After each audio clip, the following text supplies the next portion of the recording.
Hello students, तो again आपका right for excellence में स्वागत है। जैसे कि आप जानते ही हैं कि हमने जो है वो रिवीजन सीरीज शुरू की है।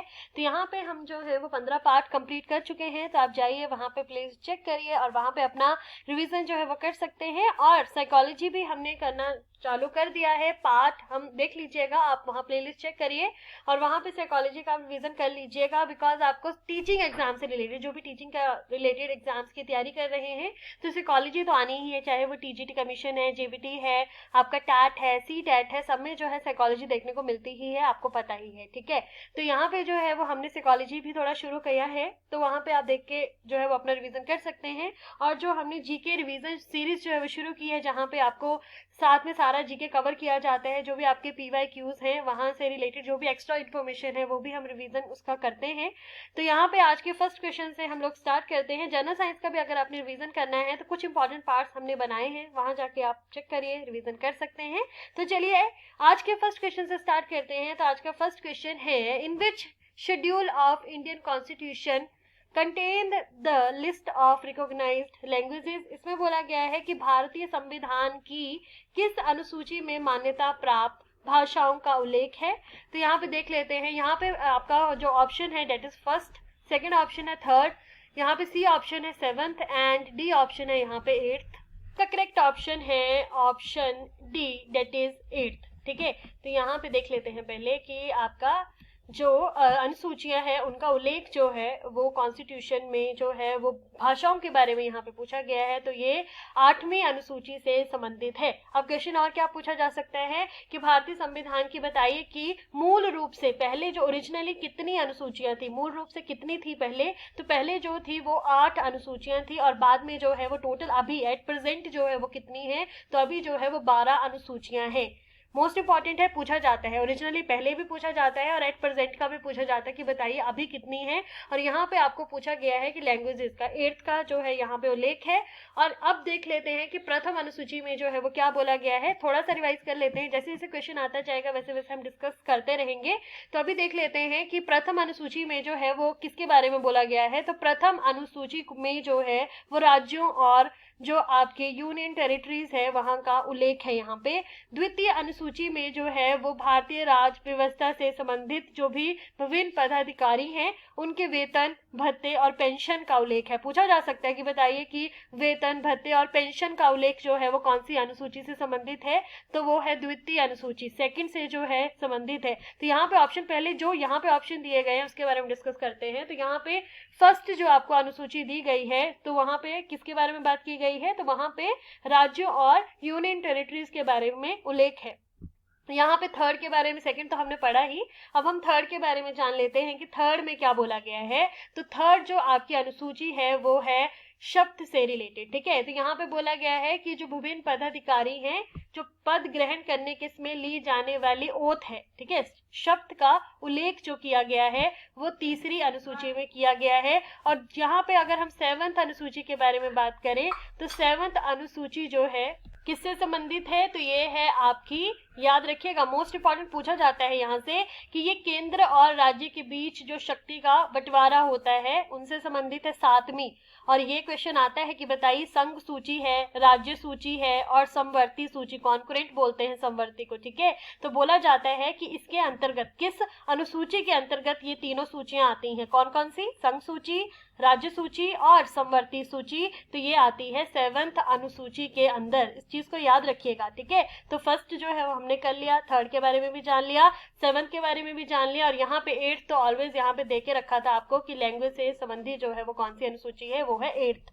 अब यहाँ पे अगला क्वेश्चन हमने पहले भी रिवीजन किया है, इसका दोबारा से आप देख सकते हैं कि अगर रिपीट हुआ है ये क्वेश्चन तो आप यहाँ पे हम देख लेते हैं पहले क्या देके रखा है। तो यहाँ पे क्वेश्चन है, who preside over the joint sitting of the parliament. यहाँ पे आपको पूछा गया है संसद के संयुक्त सत्र की जो अध्यक्षता है वो कौन करता है। ऑप्शन देख लेते हैं पहले। ऑप्शन है यहाँ पे प्रेसिडेंट, सेकंड है स्पीकर ऑफ लोकसभा, थर्ड है यहाँ पे प्राइम मिनिस्टर एंड फोर्थ है यहाँ पे वाइस प्रेसिडेंट। गलत नहीं होना चाहिए, जिन्होंने हमारा पिछले पार्ट्स देखे हैं तो वो इजिली जो है वो यहाँ पे टिक लगा सकते हैं। तो इसका करेक्ट ऑप्शन है option B, that is speaker of Lok Sabha. अब यहाँ पे अगला क्वेश्चन है, where is Black Pagoda situated in India, तो यहाँ पे बोला गया है कि ये ब्लैक पेगोडा जो है वो सिचुएटेड है इंडिया में। कहाँ पे है? तो फर्स्ट ऑप्शन है यहाँ पे मदुरई, सेकंड है कोणार्क। तो यहाँ पे आपको ये क्वेश्चन भी पूछा जा सकता है कि बताइए कि जो आपका सन टेम्पल है, मोस्ट इंपॉर्टेंट है, सन टेम्पल जो है उसको और किस नाम से जाना जाता है? तो उसको ब्लैक पेगोडा के नाम से जो है वो जाना जाता है। इस चीज को याद रखिएगा, अगली बार आपको ये क्वेश्चन भी पूछा जा सकता है। कहाँ पे स्थित है? तो ये है कोणार्क में, याद रखिएगा, ठीक है। और कोणार्क कहाँ पे है? तो ये है ओडिशा में। दोनों चीजें याद रखिएगा, ठीक है। अगला क्वेश्चन है यहाँ पे, भारत के किस वायसराय के समय में इंडियन पीनल कोड आईपीएस, ठीक है, आईपीसी, सिविल प्रोसीजर जो आपका कोड है सीपी तथा क्रिमिनल प्रोसीजर कोड जो है वो पारित किए गए थे? तो यहाँ पे ऑप्शन चेक कर लेते हैं पहले। तो यहाँ पे है लॉर्ड वेल्जली, सेकेंड ऑप्शन है लॉर्ड केनिंग, थर्ड है लॉर्ड ढलोजी एंड फोर्थ है यहाँ पे लॉर्ड वेंटिक। तो इसका करेक्ट ऑप्शन है option B, that is Lord Canning. तो लॉर्ड केनिंग के वाइसराय जो थे उनके टाइम पे इंडियन पीनल कोड, याद रखिएगा, सिविल प्रोसीजर कोड तथा क्रिमिनल प्रोसीजर कोड जो है वो पारित किए गए थे। तो कोई भी पूछा जा सकता है। अगला क्वेश्चन है यहाँ पे, किस जानवर की मनुष्य के साथ नजदीकी समानता है? तो इसका डायरेक्ट बता देती हूँ, करेक्ट ऑप्शन है डेट इज चिंपैंजी। याद रखिएगा इस चीज को, ठीक है। अगला क्वेश्चन देख लेते हैं, आप क्या देख के रखा है। अगला क्वेश्चन यहाँ पे आपको पूछा गया है, अविभाजित भारत और अफगानिस्तान के बीच सीमा निर्धारित करने वाली डुरंड रेखा कब खींची गई थी? सबसे पहले क्वेश्चन यही पूछा जाएगा कि बताइए डुरंड रेखा जो है ये किसके बीच में है? यहाँ पे दिया गया है, आपको पता होना चाहिए, तो आपको ये क्वेश्चन आता है, ठीक है। तो यहाँ पे आपको जो है वो यहाँ विभिन्न विभिन्न रेखाओं के बारे में पूछा जाता है, तो ये आपको पता होना चाहिए। तो पहले थोड़ी सी बात कर लेते हैं ऑप्शन की। तो यहाँ पे ऑप्शन है 1874, सेकंड है 1934, थर्ड है यहाँ पे 1912 एंड यहाँ पे फोर्थ ऑप्शन है 1896। तो यहाँ पे इसका करेक्ट ऑप्शन है ऑप्शन डी, डेट इज 1896। अब थोड़ी सी बात कर लेते हैं। सबसे पहले हम थोड़ी सी बात करेंगे डुरंड रेखा की, ठीक है। उसके बाद हम देखेंगे कि और क्वेश्चन आपको क्या क्या पूछे जा सकते हैं, तो इस चीज को याद रखिएगा। सबसे पहला यहाँ पे हम देख लेते हैं कि कौन सी भारत और पाकिस्तान के बीच सीमा रेखा है। तो यहाँ पे अगर आपको सीमा रेखा पूछी गई होगी डुरंड वाली, ठीक है, तो डुरंड में कौन सा आएगा? भारत और अफगानिस्तान। याद रखिएगा इस चीज को, ये पूछा जाता है कि भारत और अफगानिस्तान के बीच सीमा रेखा है, क्या है वो? तो वो है डुरंड रेखा। कौन सी है? डुरंड। अब हम थोड़ी सी बात कर लेते हैं यहाँ पे रेड क्लिफ के बारे में। पहली तो बात है, एक रेड क्लिफ है, मैकमोहन है। तो पहले हम दो के बारे में बात करेंगे, तो आपको पूछा जाता है, ठीक है। यहाँ पे सबसे पहले मैकमोहन के बारे में बात करते हैं। अगर आपको रेड क्लिफ के बारे में पूछा जाएगा तो वहां पे आएगा भारत और पाकिस्तान, ध्यान रखिएगा, ठीक है। और अगर आपको मैकमोहन पूछा जाएगा तो मैकमोहन आएगा भारत और चाइना के बीच में, याद रखिएगा इसको, ठीक है। तो डुरंड पूछा गया है यहाँ पे, तो डुरंड किससे संबंधित है? भारत और अफगानिस्तान के साथ। रेड क्लिफ किससे संबंधित है? भारत और पाकिस्तान। और आपका एक मैकमोहन है वो किससे संबंधित है? तो वो है भारत और चीन से संबंधित। तो इस चीज को याद रखिएगा। अगला क्वेश्चन है यहाँ पे, तुम मुझे खून दो मैं तुम्हें आजादी दूंगा, ये नारा किसने दिया था? फर्स्ट ऑप्शन है जवाहरलाल नेहरू, सेकंड है बाल गंगाधर तिलक, थर्ड है सरदार वल्लभ भाई पटेल एंड फोर्थ है यहाँ पे सुभाष चंद्र बोस। तो यहाँ पे मैं आपको बता दूं कि मैंने आपको इंपॉर्टेंट रेखा बताई थी, यहाँ पे और भी हैं, तो रिवाइज कर लीजिएगा, कुछ भी पूछा जा सकता है। जैसे कोई और क्वेश्चन आएगा तो हम और भी डिस्कस करेंगे। सो इसका करेक्ट ऑप्शन है option D, that is Subhash Chandra Bose जो है उन्होंने ये नारा दिया था, तुम मुझे खून दो मैं तुम्हें आजादी दूंगा। अब तो ये हो गया एक नारा। अब थोड़ी सी और बात कर लेते हैं। यहाँ पे जवाहरलाल नेहरू जी दिए गए हैं, बाल गंगाधर तिलक दिए गए हैं, तो देख लेते हैं कि उन्होंने भी कुछ नारा दिया है कि नहीं।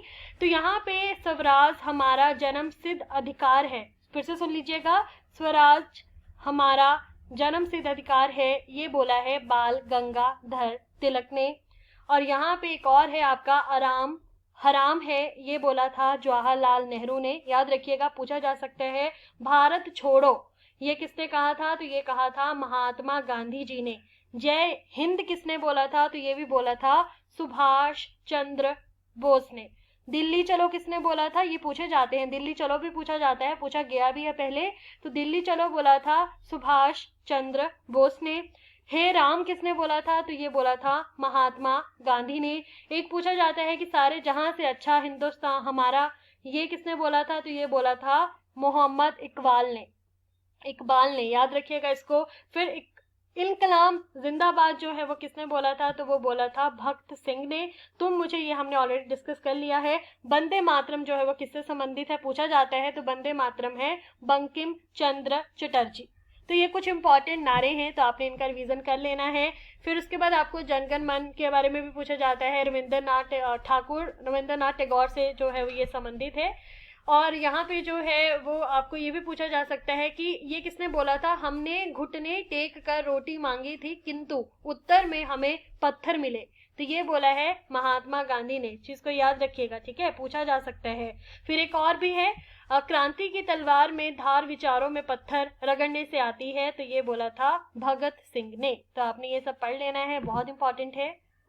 अगला क्वेश्चन है, यहाँ पे ऑलरेडी डिस्कस कर चुके हैं हम लोग इस क्वेश्चन को, भाषा के आधार पर कौन सा पहला राज्य गठित किया गया था। तो यहाँ पे पूछा गया है भाषा से संबंधित, ठीक है। अभी हमने पूछा, ये भी जाना कि पहला ही क्वेश्चन था कि कौन सी अनुसूची से संबंधित है, जो भाषा का टॉपिक है पूछा जाता है, ठीक है। तो कौन सी अनुसूची बताई, 8वीं अनुसूची से संबंधित है।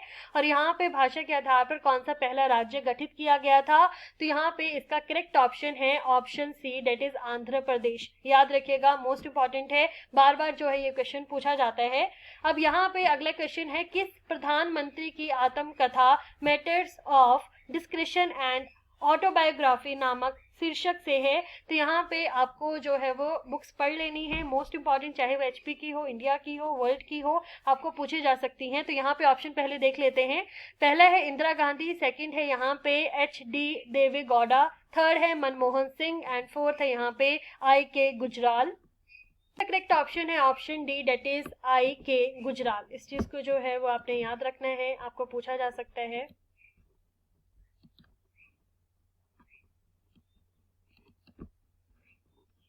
अगला क्वेश्चन है, गांधी जी को वन मैन बाउंड्री फोर्स जो है वो कहकर किसने संबोधित किया था। फर्स्ट ऑप्शन है चर्चिल, सेकंड है इटली, थर्ड है यहाँ पे माउंटबेटन एंड फोर्थ है यहाँ पे साइमन। तो इनको जो है वो कहकर संबोधित किया था माउंटबेटन ने, ठीक है। अगला क्वेश्चन है, महात्मा गांधी को राष्ट्रपिता के नाम से संबोधित किसने करने वाला सर्वप्रथम नेता जो है वो कौन थे। जवाहरलाल नेहरू थे, सरदार वल्लभ भाई पटेल थे, सी राजगोपालचारी थे या सुभाष चंद्र बोस थे। तो यहाँ पे इसका करेक्ट ऑप्शन है option D, that is Subhash Chandra Bose ने जो है वो महात्मा गांधी को राष्ट्रपिता के नाम से संबोधित किया था सर्वप्रथम। याद रखिएगा इसको, ठीक है। अगला है यहाँ पे क्वेश्चन है, किस मुगल शासक को जिंदा पीर कहा जाता है। क्वेश्चन को जानने से पहले हम थोड़े से नाम जान लेते हैं कि किनको किस उपनाम से जाना जाता है, पूछे जाते हैं ये। सबसे पहले है लोकमान्य। लोकमान्य किसको बोला जाता है, तो वो बोला जाता है बाल गंगाधर तिलक को, नोट कर लीजिएगा, पूछे जाते हैं।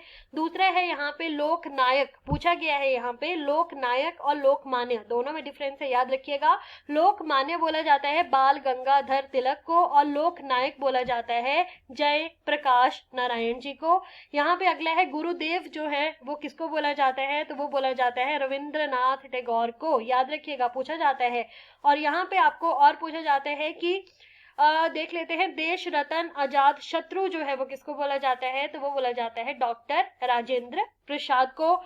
नेताजी किसको बोला जाता है, तो नेताजी बोला जाता है as we know Subhash Chandra Bose को। चाचा किसको बोला जाता है, तो वो बोला जाता है जवाहरलाल नेहरू जी को।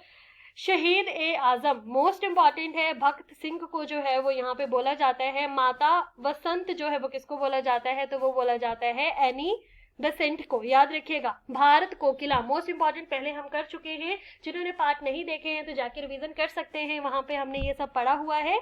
तो यहाँ पे स्वर कोकिला जो है, यहाँ पे एक है भारत कोकिला, एक है आपका स्वर कोकिला। भारत कोकिला पूछा जाएगा तो वो है सरोजनी नायडू, और स्वर कोकिला आपको पता ही है लता मंगेशकर जी को जो है वो स्वर कोकिला के नाम से जाना जाता है। उड़न परी जो है वो किसको बोला जाता है, तो वो पीटी उषा को बोला जाता है। और अभी लास्ट कर लेते हैं, बहुत सारे हैं, रिवीजन कर लीजिएगा, धीरे धीरे हम करते रहेंगे। तो यहाँ पे एक और कर लेते हैं, निर्मल हृदय जो है वो किसको बोला जाता है, तो वो मदर टेरेसा को जो है वो बोला जाता है। तो ये सब चीज आपने याद रखनी है। और सरदार किसको बोला जाता है, तो वो बोला जाता है वल्लभ भाई पटेल को।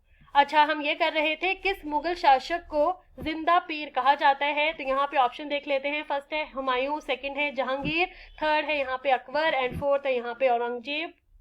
तो इसका करेक्ट ऑप्शन है option D, that is Aurangzeb. तो औरंगजेब को जो है वो जिंदा पीर भी कहा जाता है।